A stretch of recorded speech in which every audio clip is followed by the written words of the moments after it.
droga at babae. Kung lulong ka sa mga bisyong ito ay huwag mo nang ikagulat kung isang araw ay gumising kang sira na ang buhay mo. Tulad na lamang ni Rads, nang dahil sa hindi mapigilang pagkagumon sa bisyo, nalimas ang pera at iniwan ng asawa.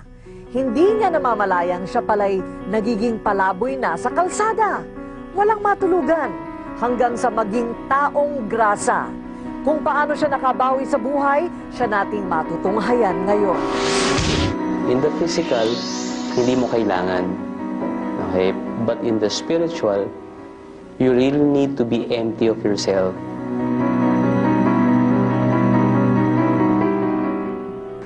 Ano to? Gusto mo manigarilyo?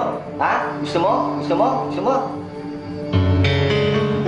Si Rad C.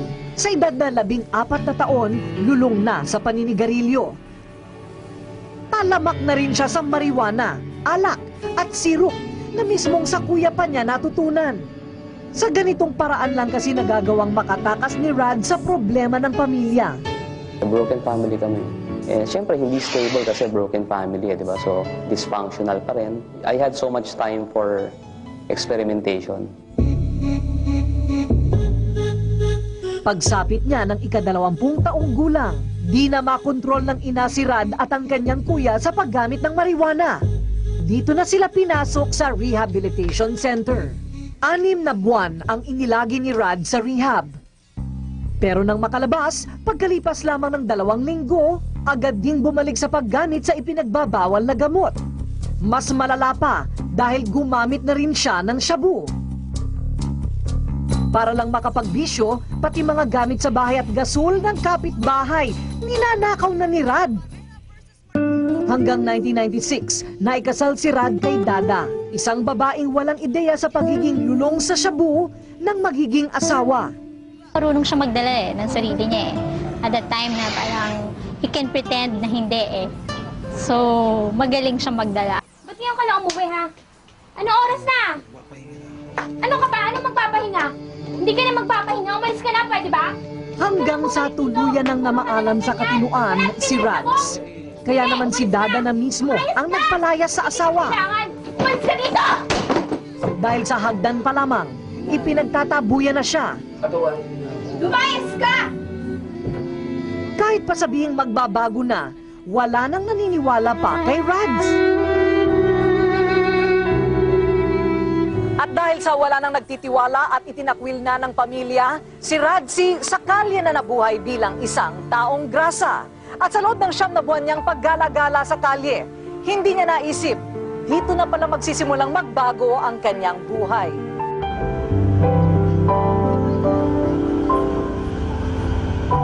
And during those times, I can tell you that it was the best 8 months of my life. Kasi that's when God really taught me total dependence on Him. Kasi di ba I-mention, sinira niya talaga lahat ng false foundations in my life for the very purpose of building the only foundation that's strong enough, which is Him.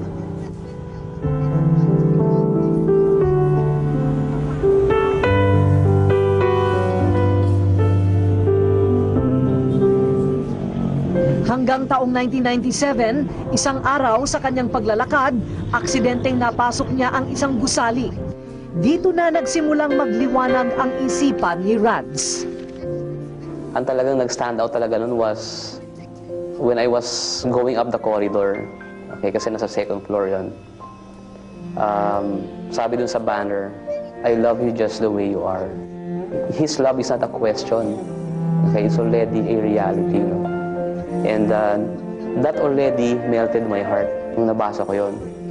Pero nung pagliko ko, it says, but I love you so much, I cannot bear to live you that way. So at the end, God's plans for us is not just about accepting Him as Savior, but God wants to use us, for His purposes.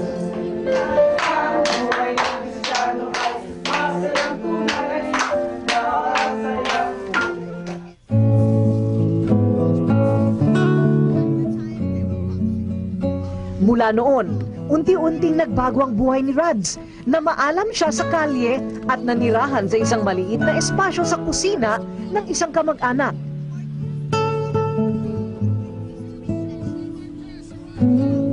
Nakipagkita na rin sa kanya si Dada. After na nagpunta na siya ng church, he became responsible father and husband. Talagang iniisip na niya kung ano yung makakabuti para sa pamilya niya. At sa wakas, nagkatrabaho na rin si Rads. Someone approached me and taught me how to do sales and marketing, which explains why I've been in sales for 10 years. Ngayon, si Radzi, tuluyan nang namaalam sa malubak at madilim na kalye ng kanyang buhay, ang pagiging taong grasa. Sa kanyang bagong buhay, daig pa ni Rads ang may malambot na sapin sa paa. May sariling condominium at masayang pamilya. Pastor na rin siya ng Every Nation Leadership Institute. Ang lahat ng nawala kay Rads, ibinalik na ng Panginoon, sobra pa. Actually, marami nagtatanong parate.